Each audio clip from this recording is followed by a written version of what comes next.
लोगों जिस दिन हम एक हो जाएंगे, हमारी आवाज एक होगी, हमारा प्लेटफॉर्म एक होगा, जिस दिन हमारे अंदर यूनिटी होगी, जिस दिन हमारा सब मजबूत होगा, जिस दिन हम सिर्फ और सिर्फ इस बुनियाद पर दुनिया में रहेंगे, हमारा मरना इस्लाम की खातिर, हमारा जीना इस्लाम की खातिर, हमारा मरना कुरान की खातिर, हमारा मरना शरीयत की खातिर, हमारा जीना तहफ्फुज़ नामूस रिसालत की खातिर, हमारा मरना तहफ्फुज़ नामूस रिसालत की खातिर, हमारा मरना और जीना तहफ्फुज़ औक़ाफ़ की खातिर, हमारा मरना और जीना तहफ्फुज़ औक़ाफ़ की खातिर। कोई देवबंदी नहीं, कोई बरेलवी नहीं, कोई गैर मुक़ल्लिद नहीं, कोई जमात इस्लामी नहीं, कोई सैयद नहीं, कोई शेख नहीं, कोई खान नहीं, कोई पठान नहीं, कोई अंसारी नहीं, कोई जुल्हा नहीं। हम सब मिलकर जिस दिन एक होंगे और अपने आप को कहेंगे कि मैं मोहम्मद रसूलुल्लाह का गुलाम हूँ, ये देखो मेरे गर्दन पर मोहम्मद रसूलुल्लाह की गुलामी का पट्टा है, जिस दिन ये कहकर हम सर फख्र से ऊपर करेंगे, कोई माई का लाल हमें पाल बाका नहीं कर सकता। बेशक बेशक नहीं कर सकता। मेरे भाइयों, कहां सोए हो आप? कहां सोए हो? क्यों आपस में लड़ते हो साहब? क्यों आपस में झगड़ करते हो? क्या हमारे अंदर यूनिटी है? हमारे अंदर एकता है? हमारे अंदर प्यार और मोहब्बत है? नहीं है, नहीं है मेरे भाइयों। किशनगंज आपके करीब का जिला है, वहां के सांसद, वहां के एमपी हरदिल अजीज हजरत मौलाना असरारुल हक कासमी नव्वरल्लाहु मरक़दहु अक्सर कहा करते थे कि कल तक मैं देखता था कि हिंदू भाइयों के यहाँ जो जात पात है, नीचे लोग ऊपर लोग, यानी ठाकुर ब्राह्मण हरिजन, इनके यहाँ भेदभाव हुआ करता था। किसी ब्राह्मण के यहाँ अगर कोई अगर हरिजन पहुंच जाता था तो उसको बार बार सल्यूट करना पड़ता था। आज भी हिंदू भाइयों के यहाँ ये है, उनके आगे अगर ब्राह्मण के अगर कोई हरिजन आ जाता है तो उनके आगे कुर्सी लगाकर बैठने की उसे हिम्मत नहीं होती। लेकिन एक बात बड़ी पॉइंट की और बड़ी काबिल गौर बात मौलाना असरारुल हक कासमी रहमतुल्लाह अलैह ने अपनी तकरीर में ये कही थी कि मुसलमानों में तुम्हें ये बताने आया हूं, आज हिंदू भाइयों में चाहे कोई यहूद, चाहे कोई हरिजन हो, चाहे कोई चमार हो, चाहे यादव हो, ठाकुर हो, ब्राह्मण हो, जिस कास्ट से जिसका बिलोंग हो, इससे कोई मतलब नहीं। बात जब हिंदुत्व की आती है, बात जब हिंदुत्व के एजेंडे की आती है, तो फिर देखो ब्राह्मण भूल जाता कि मैं ब्राह्मण हूँ, हरिजन अपने आप को भूल जाता कि मैं हरिजन हूँ। हर किसी को एक प्लेटफॉर्म पे देखते हो ना, क्या यूनिटी है, कितनी अच्छी बात है। मुसलमानों के यहाँ तफरीक नहीं होनी चाहिए, मुसलमानों के यहाँ तफरका नहीं होनी चाहिए, मुसलमानों के यहाँ फिरकेवारियत नहीं होनी चाहिए। कल तक उनके यहाँ छुआछूत था, कल तक उनके यहाँ भेदभाव था, वो आज एक हो गए। लेकिन जिस कौम के नबी, आलमगीर नबी, आलमी नबी, कायनात के सरदार हजरत मोहम्मद मुस्तफा सल्लल्लाहु अलैहि वसल्लम, जिसके लिए अल्लाह तबारक व तआला ने वमा अरसलनाका इल्ला रहमतल लिल आलमीन कहा, ये मत समझो कि मोहम्मद रसूलुल्लाह सिर्फ मुसलमानों के नबी नहीं, ये सिर्फ मुसलमानों के नबी नहीं है, बल्कि ये वो जितने मुसलमानों के नबी हैं, उतने ही ये ईसाइयों के नबी हैं, उतने ही ये क्रिश्चियन के भी नबी हैं, उतने ही ये जैनी और पारसी और यहूदी और हिंदुओं के और जितने में दुनिया में मज़ाहिब और अदियान और फिरकेवारियत और रंगो नस्ल के लोग हैं। आपकी रबूबत सबके लिए, जिस तरह अल्लाह की रबूबियत सबके लिए, अल्हम्दुलिल्लाह रब्बिल आलमीन। मेरे अल्लाह तबारक व तआला ने अपनी किबरियाई को बयान करते हुए कहा, मेरी किबरियाई पूरे जहान के लिए, चरिंद परिंद के लिए, हर एक के लिए। और बात जब अपने महबूब की कही, वहां पर भी कहा वमा अरसलनाका इल्ला रहमतल लिल आलमीन, ये नहीं कहा वमा अरसलनाका इल्ला रहमतल लिल मुस्लिमीन, नहीं। आप अलैहिस्सलातु वस्सलाम के बारे में भी अल्लाह ने वही कहा जो अपने लिए कहा, मेरी रुबूबियत दोनों जहान के लिए, मेरे नबी की रुबूबत दोनों जहान के लिए, मेरे नबी की रुबूबत कुल जहान के लिए। आप चरिंद चरिंद परिंद के भी नबी हैं, आप इंसान के भी नबी हैं। इंसानों में कोई भेदभाव नहीं, कोई तफरीक नहीं। आप अफ्रीका के सिर्फ नबी नहीं, आप सऊदी अरब के सिर्फ नबी नहीं, आप इराक और ईरान के सिर्फ नबी नहीं, बल्कि जहां तक दुनिया है, दुनिया में बसने वाले हर एक इंसान के आप नबी हैं। चरिंद परिंद के भी आप नबी हैं। हैवानात, नबातात, जमादात,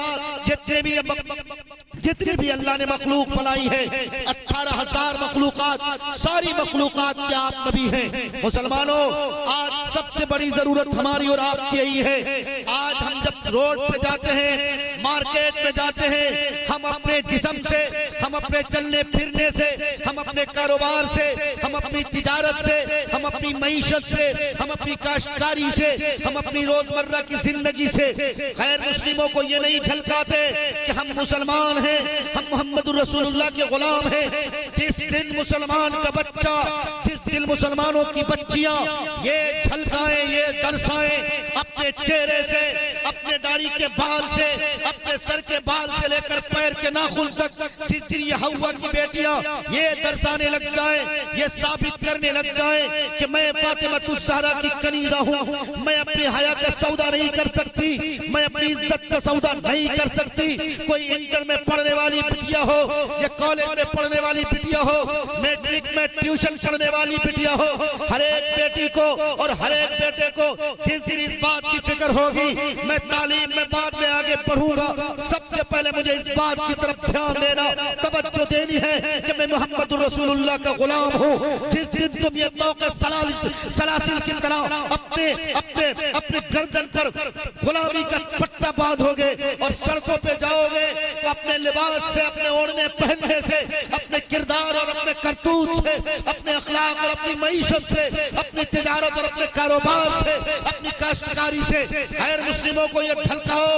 गैर मुस्लिमों के दरमियान आप इस बात की तालीम दो, आपका उठना बैठना बताए कि ये मोहम्मद रसूलुल्लाह का गुलाम है, आपका चलना फिरना बताए कि ये मोहम्मद रसूलुल्लाह सल्लल्लाहु अलैहि वसल्लम के गुलाम का चलना फिरना बताए।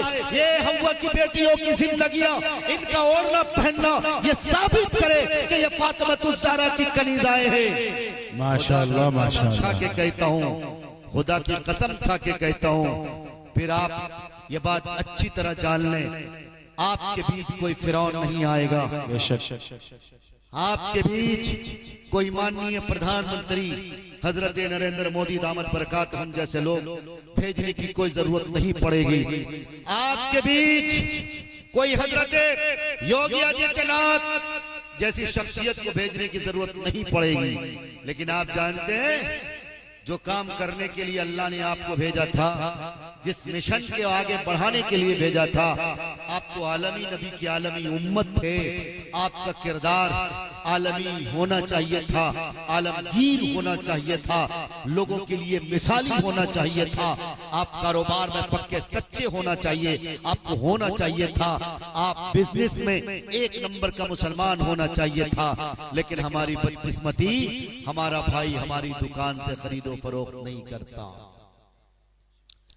हमारा भाई अपनी बेटियों को मेरे कोचिंग सेंटर में नहीं भेजता, मेरा भाई अपनी बच्चियों को अपने स्कूल, अपने कॉलेजेस में नहीं भेजता, ट्यूशन सेंटर में कहां भेजते हो? गैरों के ट्यूशन सेंटर पे भेजते हो। मेरे भाइयों, आप इंसाफ करके बताओ, अगर किसी शख्स ने जाना, किसी शख्स को अगर दिल्ली है तो दिल्ली का टिकट लेना चाहिए या हैदराबाद वाला टिकट लेना चाहिए? दिल्ली वाला लेना चाहिए ना। हैदराबाद वाला लोगे तो टीटी आपकी एक भी बात मानेगा? टीटी कुछ ना देखेगी, टीटी तो बस यही देखेगी भैया टिकट कौन सा तुम्हारे पास, दिखा दो हमें, टिकट के हिसाब से ही फैसले होंगे, है ना मेरा भाई? ऐसे ही मैं आपसे कहता हूं, आपको अल्लाह तबारक व तआला ने जिस ट्रेन में सवार होने को कहा था, आप अपनी ट्रेन का नंबर चेक करो, अपनी ट्रेन का नंबर चेक करो। जो टिकट आपके हाथ में है वो टिकट रॉन्ग तो नहीं, जहन्नम ले जाने वाला टिकट तो नहीं है, इब्लीस के गुर्गे और चेलों का टिकट तो नहीं है, फिरौन की नापाक औलाद वाला टिकट तो नहीं है। करोगे ना चेक इंशाल्लाह, करोगे ना। कहां से टीटी लाओगे? टीटी भाई ओलमा हजरात टीटी हैं। मुफ्ती तहमीद साहब आपके टीटी, मौलाना इम्तियाज रहमानी साहब टीटी। ये टीटी का मतलब टीटीएस मत समझिएगा, जो टनाटन सुननी है ना। कोड वर्क भी देखो कितना हार्ड है। मेरे भाइयों, मैं कहना ये चाह रहा हूं, खुदारा रॉन्ग नंबर वाले टिकट से आप निकलो। आपके पास मोहम्मद रसूलुल्लाह सल्लल्लाहु अलैहि वसल्लम के नाम से चलने वाली जो ट्रेन है, जो दुनिया से चलकर इंशाअल्लाह जन्नतुल फिरदौस पर लगेगी और निर्धारित समय पे चलेगी, और प्लेटफॉर्म नंबर 1 पे जाकर आपको रुकना है। टिकट चेक करो, दिल पे हाथ रख के बताओ ना, रखिए हाथ इंशाअल्लाह।